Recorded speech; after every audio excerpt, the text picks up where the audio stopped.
Today on Homeworthy, we're bringing you to the Hollywood Hills, where you'll meet Mark D. Sikes, an author and interior designer who is renowned for creating classic and traditional spaces that reflect his personal style, timeless, spirited, and all-American. Mark's Regency and Mediterranean-inspired home was built in the late 1920s. Inside, a theme of blue and white creates a harmonious thread throughout each space. He takes us to his gorgeous gardens, where you'll see a stunning view of his ivy-clad home and the Los Angeles skyline. Throughout his career, Mark has worked on incredible projects across the United States and abroad, including the White House and Blair House, also known as the President's Guesthouse. He recently published Forever Beautiful, the third book in his Beautiful Trilogy, which celebrates a full year of beautiful interiors inspired by nature. So join us as Mark takes us on a tour of his stunning home. You won't want to miss this. You're watching Homeworthy, where we believe every home has a story. Hello, Homeworthy. I'm Mark D. Sikes. Welcome to my home in Los Angeles, California. Come on in.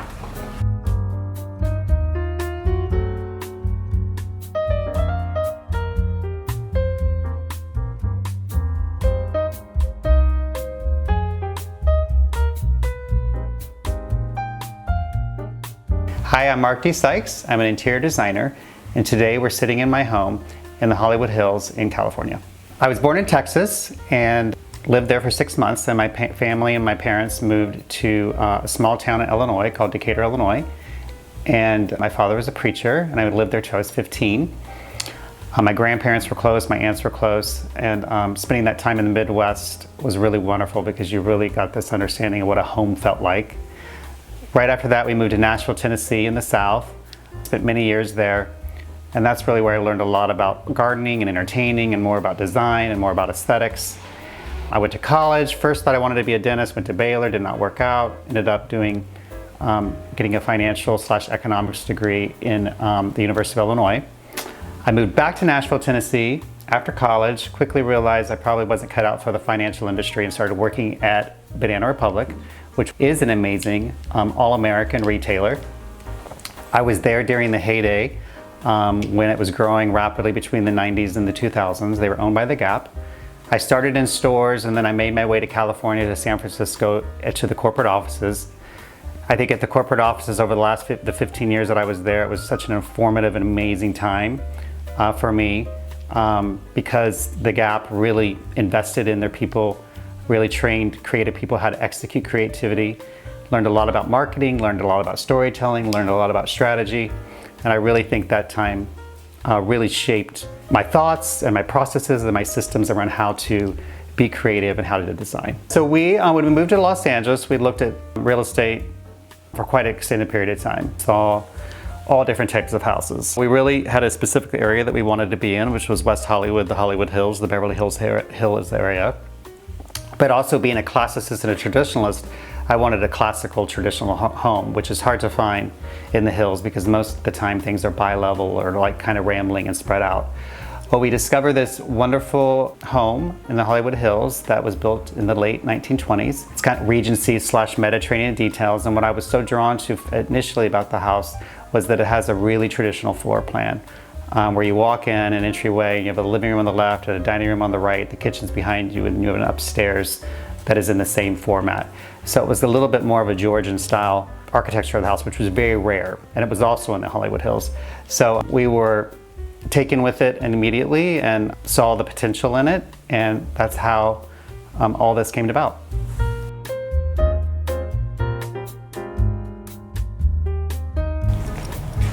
Welcome to our home here in the Hollywood Hills, and this is our entrance/foyer. And it's kind of the center of the first floor. The living room's on the left and the dining room's on the right. And we wanted it to feel light and airy because it is kind of an open space. So the floors are all whitewashed, the walls are in a beautiful off-white. This amazing table from David Iatesta is also in a really beautiful ivory finish. And you'll notice throughout this space things that we love, blue and white, baskets, are all integrated. Also, what's kind of fun in the entryway is all the art on the walls are wonderful pieces of art that I've collected over the years. Some from the Paris flea market, others just from artist friends, and they're all kind of framed in very tonal, clean frames. Well, the entry table is very simple. It's just, we always have a beautiful plant, a few blue and white plates that are always on the table, either for keys or for mail. But this is kind of how it always is. And, we're known for blue and white. We love blue and white.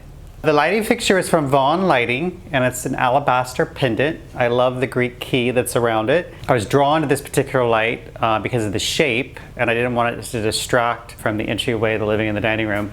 And I love the light alabaster finish because it really is a beautiful finish with all the tonal neutrals and creams in the house, and then the bronze chain is also a wonderful accent, much like the wrought iron railing going up the stairs and the black doors. I just loved kind of the finishes and the different colorations of the particular light. These columns are original to the house, and when we first bought the house, they were painted solid.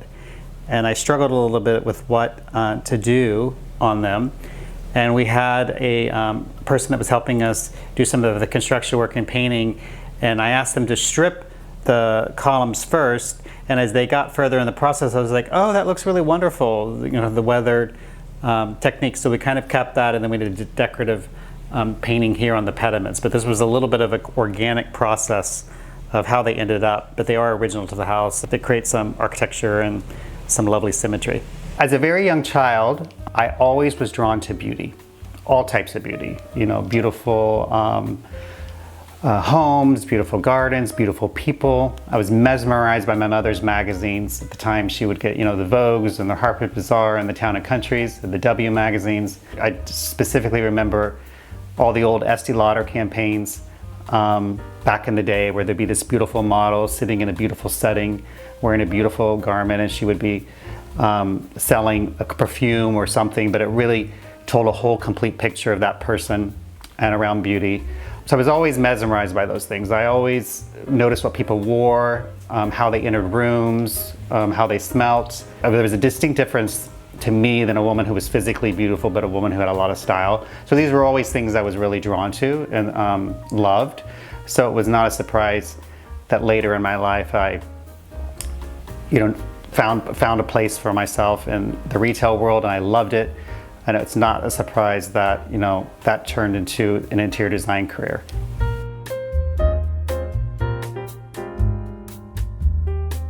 Okay, we're going to take a couple steps down to our living room, which was right off of the entryway. And this room is fabulous, mostly because of the heights of the ceiling and because of the ceiling.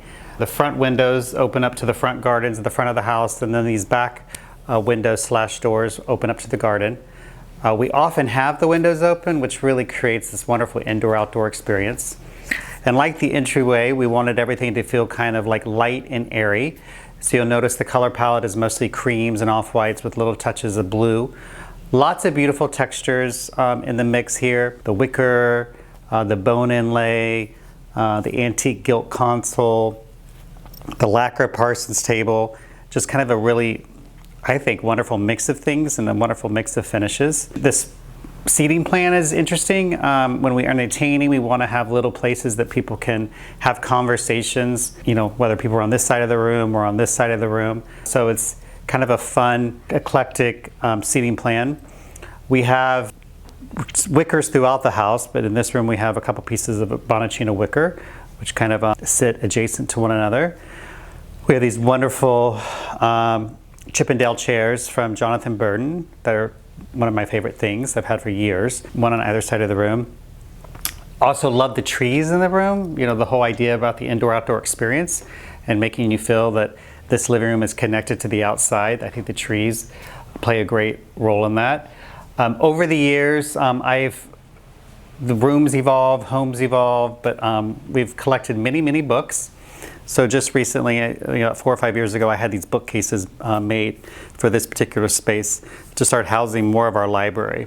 So not only are they functional, but they're also beautiful, and I think they add an architectural element to the room that's really wonderful and great. Sometimes there's plants in them, But our house is constantly rotating. And I think that, when you come back and visit next time, you'll probably notice that we move things around. So sometimes these vessels are on the ground with plants in them. Sometimes I put baskets on top of the bookcases. But as for now, some of our blue and white is showcased up there at the top. And some of the plates that you saw on the entryway on the entrance table, the additions to those plate collections are here in the bookcases on plate stands.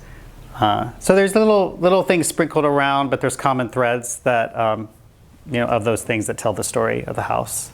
This room is also filled with many collections. Besides the books, you'll notice I have a lot of wonderful little ivory inlaid rattan boxes that some are here on the mantle. Some are also sprinkled around on the side tables. I always find that, when I'm traveling, I'm always like finding something new that I want to add to the collection, and I always want to showcase them in the house in some way, so I get to enjoy them. But I always find, whether it's my house or anyone's house, is that the best way to showcase collections is to bring them all together in one location and really make a statement with them. I think it's a little bit more powerful and a little bit more clean than having things sprinkled all around. So here on the coffee table is our lapis blue stone collection of boxes and little bowls and little vases, and that's my little trick, or my personal trick to how we would like to showcase collections. Yeah, the mantle was original to the house. We had a decorative painter come in and decorative paint it, so it felt like a little bit weathered and distressed. It almost feels like plaster, which was the intention. But yes, this was original to the house, or original to us having the house. When I first moved in the house, the fireplace we filled with coral, and just recently we changed it to birch logs. Yeah, but this is original, and the same decorative painting that's on the fireplace is also on the columns in the entryway. So over the years, we've curated and collected lots of wonderful pieces of art. Around the room, there's a few small pieces that are basically neutral drawings, but this is more of a statement piece. This is this wonderful abstract piece of art from our friend Catherine, who is from Alabama, and I think now lives in Georgia. Catherine Jones.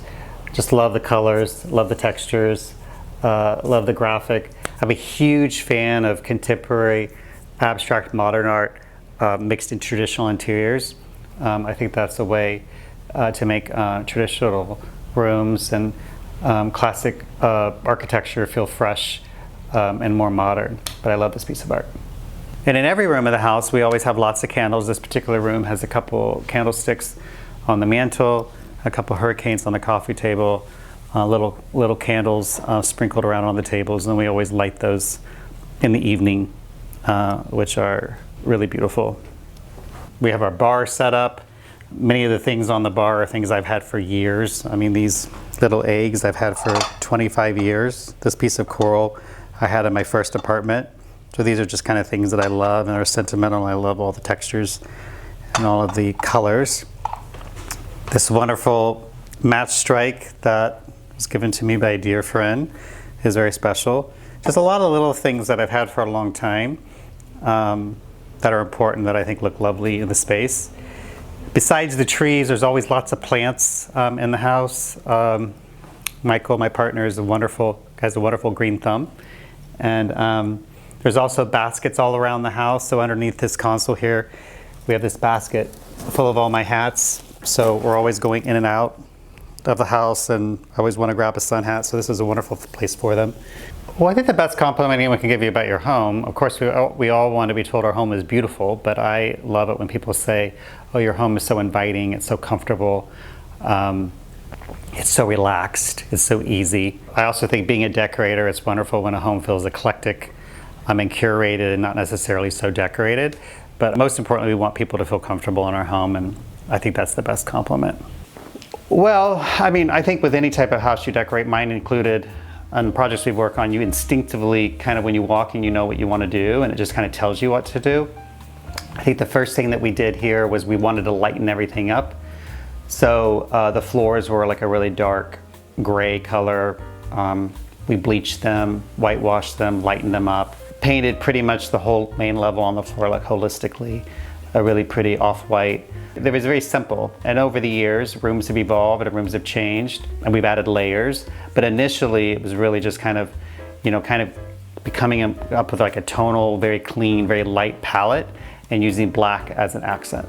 I've always been drawn to classical design, an all-American aesthetic, and when we found this house, of course, those influences played a big role in the house. The house is light, it's airy, it's filled with comfortable silhouettes of furniture, it's filled with wicker, it's filled with objects and collections that we collect and that we love. And it has a very indoor-outdoor feeling, which is also a hallmark of the things I love, but also our work. You really feel like you're connected, the interior spaces are connected to the outdoor spaces and vice versa. We spent a lot of time transforming the gardens. We're in the hills, so the whole backyard had to be excavated and landscaped and terraced. But that part of the house, the gardens themselves, have become such an important, intricate part of the house, and it really creates this like environment where you're this complete indoor-outdoor experience.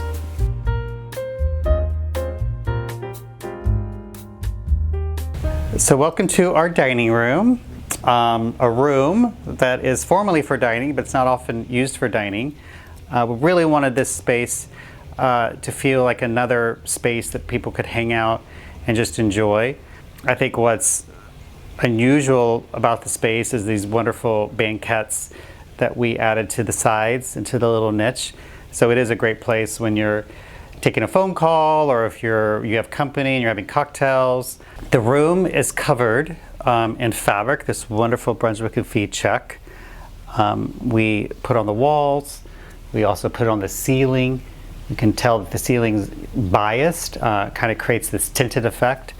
It's also the same fabric that's on the drapery. But we did a little bit of having fun with the applications of, again, turning the check onto a bias on the leading edge and around the bottom. There's so many beautiful trims and so many beautiful layers to all the pieces. There's this wonderful batik blue and white that's on the back of the drapery.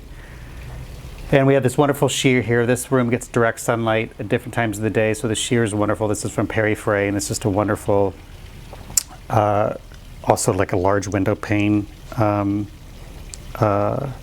linen sheer. Our banquettes also are kind of a mix of fabrics, a mix of trims. So we have this wonderful like little ticking stripe. We have the same blue and white that's on the walls on pillows. Again, some of these wonderful batiks that are like on the back and the front of the pillows. And beautiful trims, bullions, cords. These particular, this is a really fun story about these Gracie panels. So we had these Gracie panels made for the living room several years ago, and they have since moved to the dining room. The pattern, I was really drawn, I was reading an article about Dita Blair. So Dita Blair had these beautiful panels that were made by Gracie years ago when she was in DC with designer Billy Baldwin. And those panels went from her DC house to her New York house, and her New York house was, I think 8 years ago, featured in Wall Street Journal. And I just loved them. I loved the pattern, and I found out with Gracie, who we work with a lot, that those had been a part of their pattern archive. So they worked with me on recreating them. I kind of created my own palette and framed them. And these are, I guess, were original, and we brought them back and had them colored for the room, and I just think they're wonderful. They really kind of tell the whole palette of the house. And again, we're always trying to incorporate the indoors with the outdoors, and I love the scene with all the green trees and all the people and all the little blue and white. But these are wonderful framed chinoiserie panels that are on this wall and then also on the other wall over the banquette. The same style of light that you saw in the living room, the Galerie de Lampe lights that have the little frames, are also in this room as little wall lights. Again, I love lamps, floor lights, and wall lights. They're really great for intimate lighting and for functional lighting. We have them on all 4 walls. And then to create some type of structure and some type of balance and symmetry, we have these wonderful pedestals that are in the window with some blue and white urns. Throughout the house, you'll see, and you have already seen, wicker sprinkled throughout the house. I love wicker, and I love the texture of it and what it does to a room. It instantly makes the room feel inviting and casual and comfortable. These are bonded china. So these wonderful chairs that we have, and they don't necessarily match the table, but I love the texture. Really fabulous seat cushions that are made in this wonderful Lee Joffa fabric by Carolina Irving. That kind of fit into the blue and white theme, into the boutique theme. Sometimes this table is skirted. We recently took the skirt off just to kind of have the room feel a little bit different, but sometimes it's skirted, and it's skirted in the same check that's on the walls. Like everyone, I go out shopping and I find things that I love, and I just buy them, and I have no idea where they're going to end up. So I found this wonderful camel at John Roselli many years ago, and it's a little camel table, and I just fell in love with it, and had no idea where we were going to put it, but it's found a home here in the dining room, and it's always got a wonderful plant on it.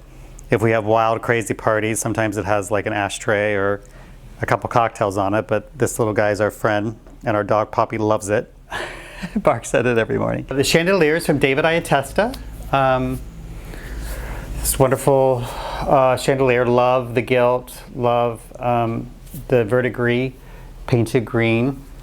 You know, it's always tough to find a light for a dining room that doesn't feel too fussy, but does make a statement. And I think that this chandelier makes a statement, but there's something simple about it, which we love. And I love how it plays with the color palette of the chinoiserie screens on the wall. Really creates this kind of relationship to them. It doesn't overpower the room as well.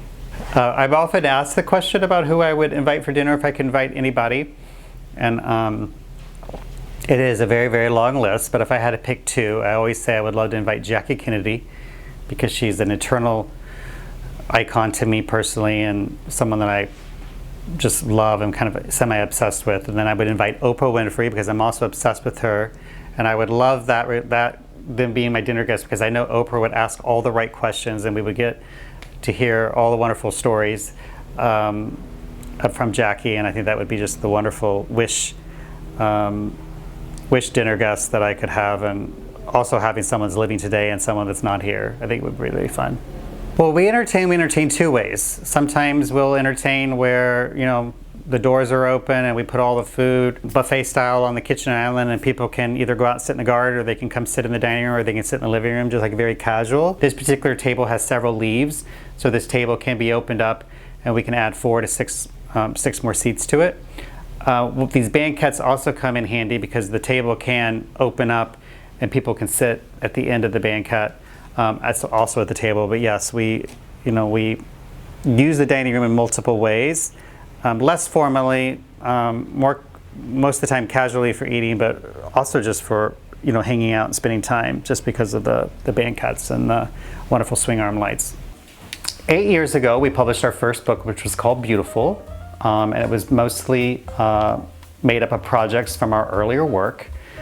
And that particular book was, the chapters were formatted around mood boards, basically color stories. So we took our work and we created chapters that were distinctive to the color stories that we're drawn to, and were distinctive to stories that I talked about in my blog and that I talked about on social media. With the success of Beautiful, the first book, we published a new book, and we called it More Beautiful. And we wanted to continue the story of beauty because it had been so successful, and we felt like we had more to say, we had more to show.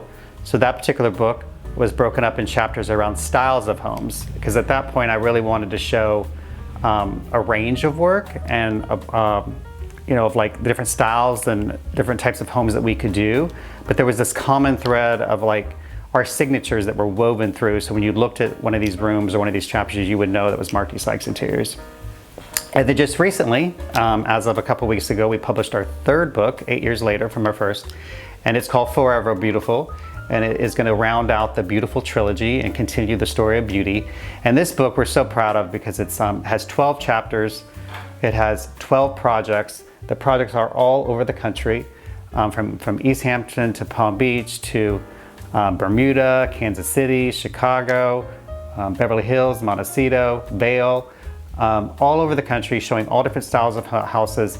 But each of these chapters are reflective of a month of the year. And the whole story of Forever Beautiful is really getting deeper into beauty and what beauty is, and really talking a lot about how nature and how the environment and how what's right outside your door can inspire the color palette, the textures, and the sensibilities of your home. So it's really a love letter to nature. And I think it's such a wonderful way to kind of round out the Beautiful Trilogy and the story on Beautiful. And now we will probably move on to something else in a new way, but we're very excited about it and really proud of the work. And the same team that worked on the first book and the second book worked on this book. So it's a joy to see how everything evolved and has grown. And I celebrate all of them.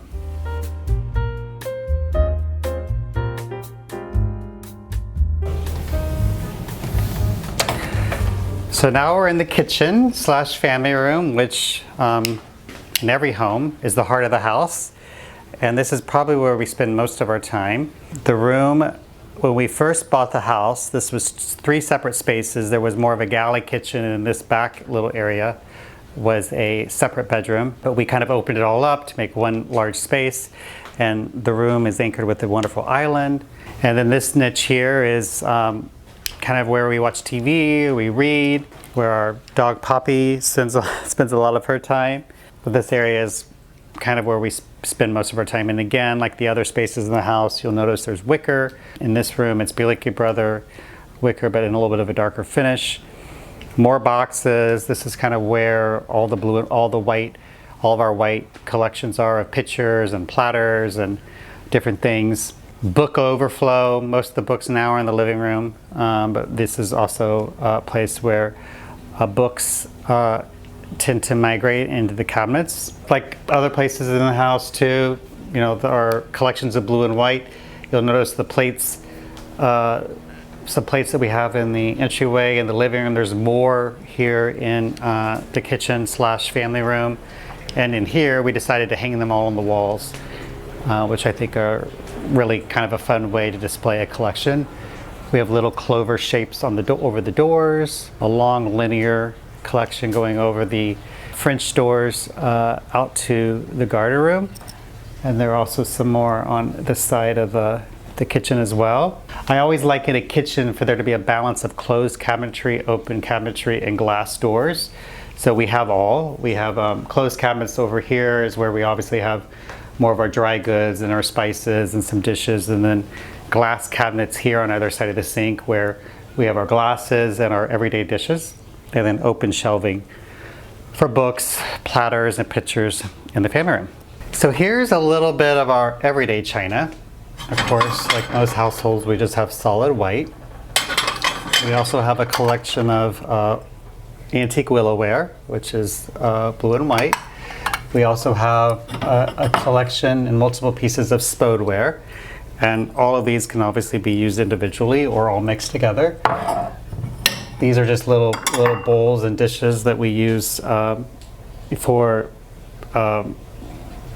multiple things when we're entertaining, for nuts or for little like salads, and these are just like from the antique market, which are really fun.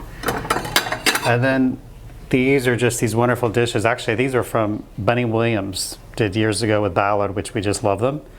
And this is our kind of everyday china. And if I ever find new pieces of china that I love, we always like add it. But most of the things that we have, we like to mix them, and layer them together. This is a little fun thing that we always have. That's a little catch-all. We have a little basket for our keys. This little basket, which is actually Bunny Melly Melon's basket that was given to me as a gift many, many years ago, that I keep here, and it has my stationery and has any invitations or note cards. I love fireballs, and we love mints for company, and those are also always out here. And phone chargers, of course, right here, but this is like a little, for us, a little catch-all of everything. Our fridge always looks pretty much like this. The first level is always a mix of drinks, water, tea, sparkling waters. The second shelf always has bowls of fruit, boiled eggs, just, everyday things that we're always grabbing. Poppy, our dog's food here. Dinner items, more vegetables, and things are always kind of on the second level. We have bread and cheeses, more drinks, lots of milk, but the refrigerator is pretty much always like this, with always the same things in them. This is our little breakfast table, a Saarinen table that I literally have had for 25 years. I think I had this in one of my first apartments. And some Billicky little dining chairs that are, I love these chairs because they're not only functional chairs for the table, but it's also super comfortable. Whenever we have our nieces or family here, we always sit here and play games. So it's a really comfortable place to not only eat, but also to play games, and it just sits right off the garden.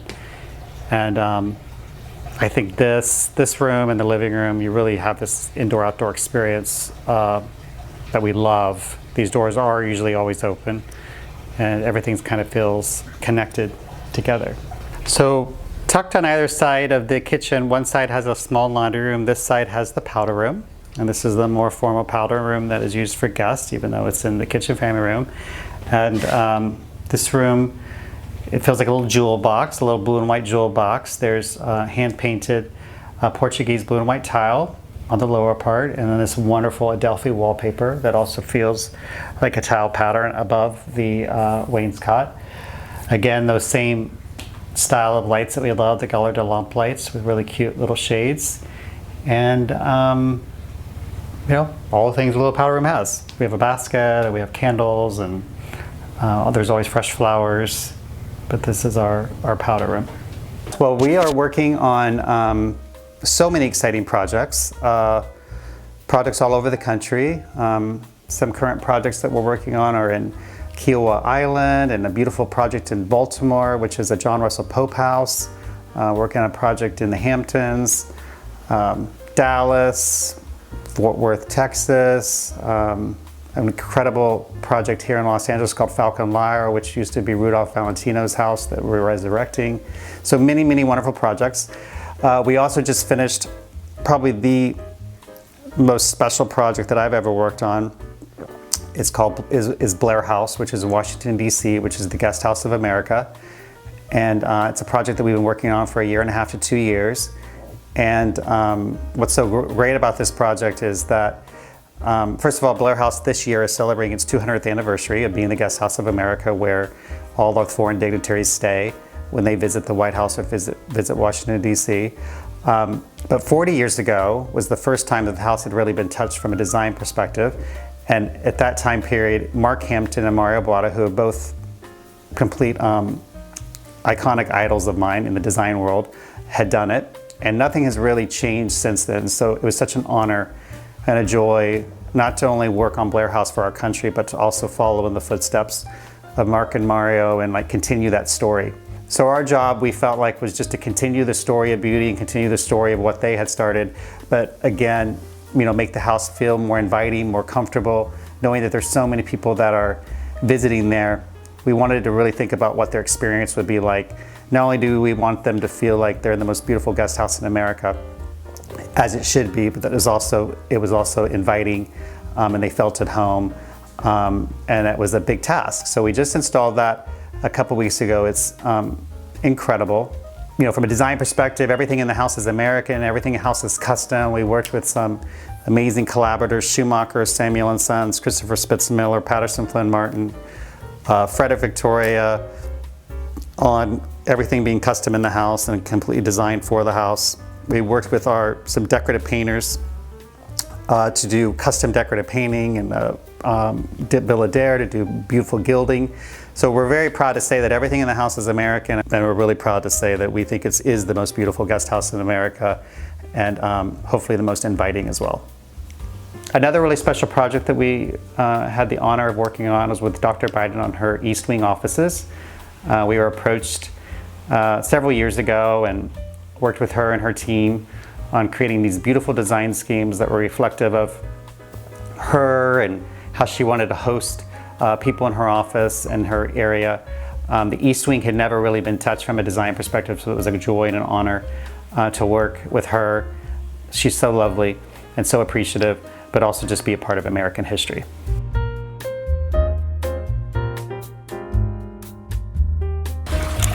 Well, welcome to our garden. I have to say this is probably my favorite space in the entire house. We spend tons of time out here. This is kind of our sanctuary. Even though we're in the Hollywood Hills, when you're out here you really feel like you're tucked away somewhere really far off and removed. And it's a very simple, this looks like there's lots of layers, but it's very simple. It just has brick patio floors, brick steps, lots of potted boxwoods, big ficus trees that kind of, surround the gardens and create walls. Big ivy growing all over the house and all over the gardens. And that's basically the mix of plants. All of these potted terracotta pots are always filled with annuals or perennials. So right now we have really beautiful geraniums, but different times of the year, there's different things that are potted in all the pots. This is our fountain. I always recommend to everyone that everyone should have a fountain in their house. And whenever you position the fountain, you want to have it in a place that you can really hear it in multiple locations. And our house isn't really large, but the fountain you can hear in the living room, you can hear in the kitchen, you can definitely hear in the bedrooms upstairs. And it's such a wonderful sound of serenity. It's so peaceful. So this part of the house was probably, beyond the renovation that we did inside, this was probably where there was the most work done when we first moved into the house. We back up, we're in between two streets. There's a street behind us, so there's a street in front. And all of this was all filled in, was just like a hill of wild palm trees and wild plants. And you really had to almost fight your way through to get from the front to the back. And initially I immediately thought, oh my goodness, we need to terrace this and clean it up and create more structure. And so this area we spent the most time on. I think they said there was like 13 semi trucks of dirt that were removed to create these terrace areas. But it's again very simple. It's just brick walls. As we got up to each layer, the first layer is just a grassy knoll. We get up to the third layer and there's some more like parterre garden-esque, another fountain. So this is the first terrace, and it's just very simple. There's benches on either side, and this is where our dog Poppy plays, and this is like her little area, and a beautiful view of the garden itself, of the terrace and the house. So this is the second terrace, and then we'll go up here to the upper level. And on this side we have a really pretty structured parterre with a little fountain back here, which is lovely, and a bench, a viewing bench. And up here you really have wonderful views of the city. So this is probably the best place where you can see Los Angeles. This view and the view from the guest bedroom is what I would say it's really wonderful at night, where you can really see LA. We are standing up here, not only do you have the view of Los Angeles, but we have all these little, we have boxes for potted flowers, and these flowers in the boxes under the windows also change with all the annuals. We have striped awnings on the primary master Juliet balcony, and then on the guest balcony. So I think that add a little bit of pattern, a little bit of texture. And then, like I said earlier, the fig ivy, we planted this fig ivy 12 years ago, and there was nothing. And now the house is pretty much covered with fig ivy, which I think feels really romantic and really cozy, and just makes the house feel like really old. I love it.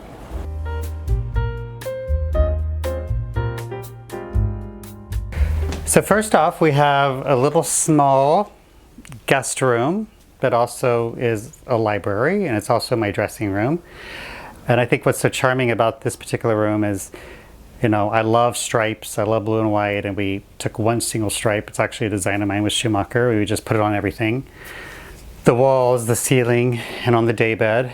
The Romans are very simple. They're just ivory linen with some blue inset tape. And in this particular room, we built these bookcases when we first moved in, and they house my magazine collection. So I had basically I'm going to age myself here, but probably 25 years of magazines that range from fashion to shelter, all the way back to like 1993. And, you know, these particular magazines went for me from apartment to apartment, from house to house, and they're still here, and we keep adding to them. So the room is basically made up of that collection. Wonderful little guest room. That's one of my closets where I, have all my suits. So it kind of also serves as a dressing room as well. Over the COVID time period, I did spend a lot of time in this room going back to old magazines and, finding inspiration and putting lots of Post-it marks on them. And this is an area where I come to over and over again. And, I just I think there's nothing like paper and touching it and feeling it. I know the world is becoming much more digitalized, but it is wonderful to kind of have all these magazines as, a source of inspiration and something to collect. And they have a story. They just have been with me for many, many years and in many different parts of my life. And I just love them all. I often think about this. I often think to myself, I question, like, will I ever not feel inspired? Or I will never feel like, there's nothing that's like, that I see that's creative. And it's never happened. And I think that if you keep your eyes open, if you get out and about, if you are truly engaged in seeing the world, there's beauty everywhere.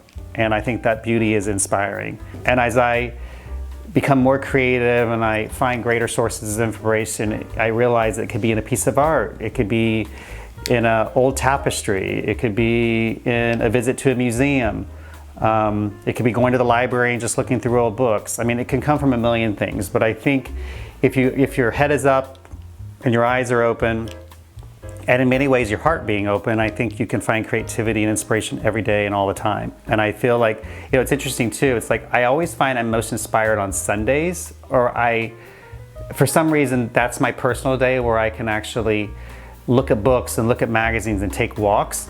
And I think if you're rested as well, if you're rested and you're relaxed, your mind is so much more open to creativity and to creative thoughts. I always come in on Mondays with all these ideas because I've had time to.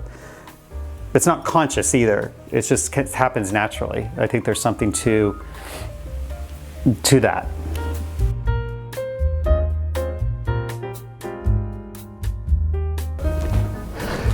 So here we are in the primary bedroom, and the bedroom sits on the second floor and overlooks the gardens. So when we were outside earlier, you all saw the Juliet balcony, and the Juliet balcony is off the primary bedroom.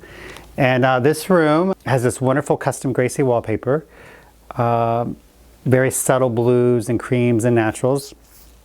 And we added like little blue and white pots to the seam at the lower part.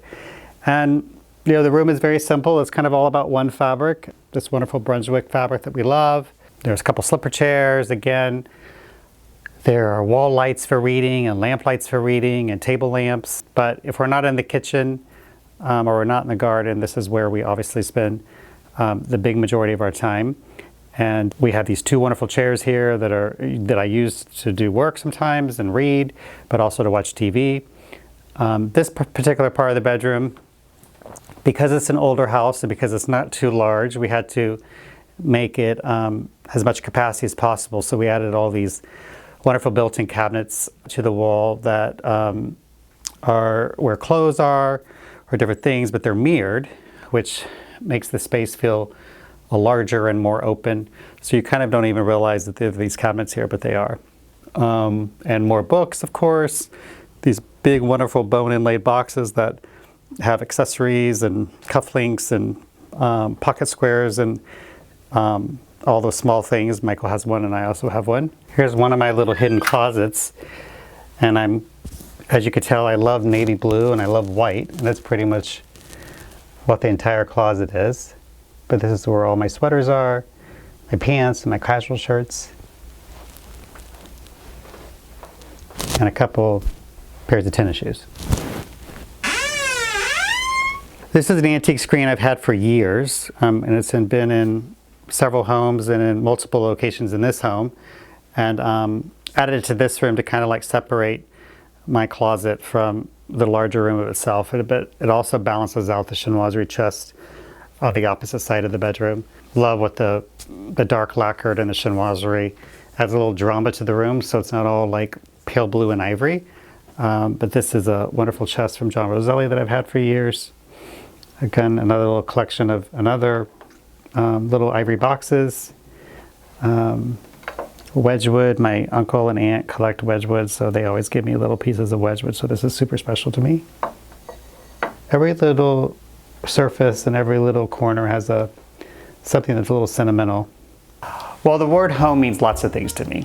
I think I touched on it earlier, but growing up in the Midwest and being near my grandparents and being in my aunt's homes and my home, I really understood and had a great sense of what a home felt like. And when I think about a home, I feel like it's someplace that's inviting, someplace that's comfortable, a place that's easy, that doesn't feel precious. I think it's a place also that's full of traditions, whether the traditions are around the times of year. But that is what I think of when I think of what a home feels like. I think in the South, my years in the South, that experience, I really learned a lot about more entertaining and more about design and architecture, gardening. I think there was just a sense of traditional formality in the South that you really learn a lot from a design perspective. And then these years of living on the West Coast, I think the West Coast is a wonderful combination of both the Midwest and the South, because you have, this wonderful weather, and you have this wonderful kind of little bit more of the ease, and there's a little bit of a bohemian nature. The combination of all of that combined with those wonderful feelings of the home in the Midwest and those really wonderful traditions of the South kind of have come all together. And all three of those experiences have really shaped and informed our design work and who we are. And each project and each book, I think you can really feel that sense of inviting, comfortable environment, that sense of a traditional, classic, elegant design, and then the ease and the casualness and the spirit of California.